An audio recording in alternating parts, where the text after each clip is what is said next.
Hello! In chapter 1, we learned how to play our notes on the A string and how to play our notes on the D string.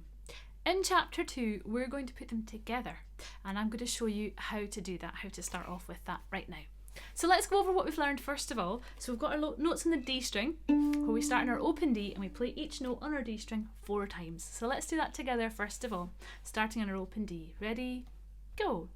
D, first finger, second finger, and third finger.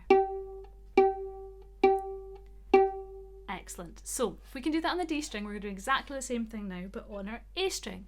Ready, go. A. And first finger. Here comes second. And third.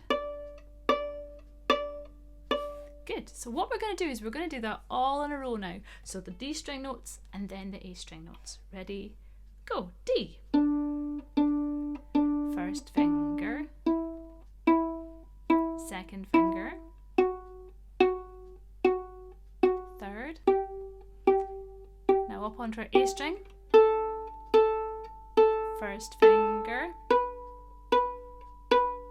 second,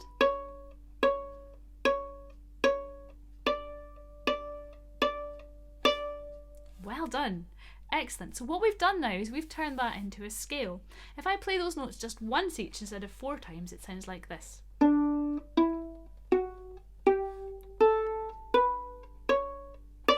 And that is the tune that all the other tunes are made out of. So in music, on every instrument, we learn to play scales, and it helps us learn to play all our other tunes. So what we're going to do now is we're going to play all the notes that we've played all the way up, and then we're going to do it backwards and go back down again. So I'll talk you through it as we go. So we're starting on our open D again. Ready, go. First finger, second finger, here comes third, onto our A, first finger, here comes second, and third.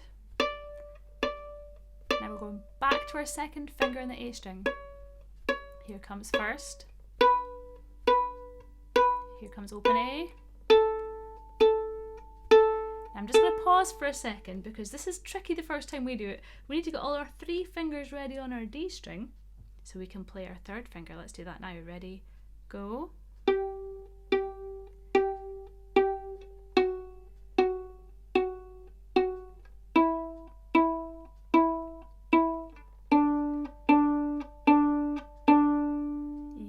Good stuff. Right, I'm going to do that again but without the pause this time. But when you're playing it yourself, you probably will need to pause as you're getting used to it, and then after that your fingers will know what to do and you won't have to pause anymore. So I'm going to do it with no pause this time. Ready, go.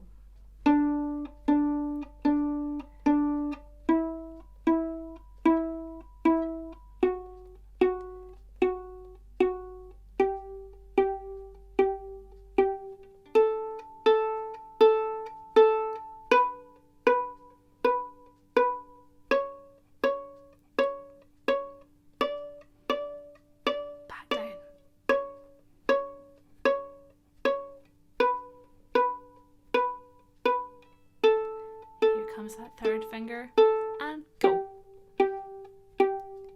and 2 and 1 and open D. Well done. So now you can play a D scale. We're playing each of the notes 4 times here, but in your rainbow book the notes are just played once. But when you're practicing it, you can play them as big long notes, you can play them as many times as you want, whatever it takes, so you can find your way up and down the notes. Right, so once you can play it in banjo position, we're going to put our violin up onto our shoulder, and we're going to do exactly the same thing again, but this time you can see my thumb's in the corner of my fingerboard, my finger's going to pluck, my thumb's down here. Now watch out as well that we've got lots of space in here between our wrist and our violin. We don't want a dodgy old frying pan, and we want to make sure that stays out. Okay, so are we ready? So my elbow's coming up because I'm starting on the D string, and then when I go onto the A string, it's going to come down. So let's start on our D. Ready, 2, here we go.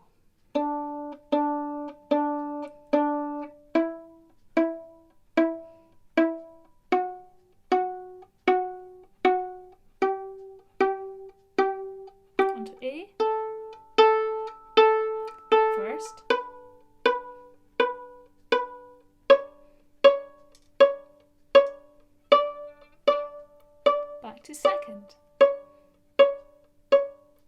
And first.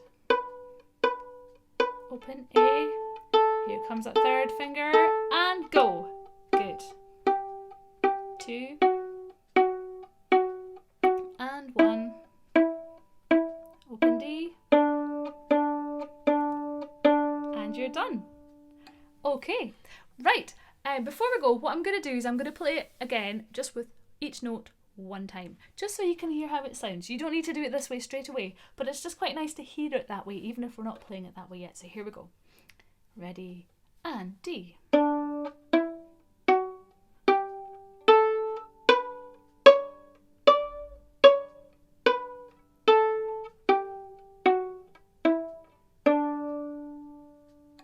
And that is how we play our D scale.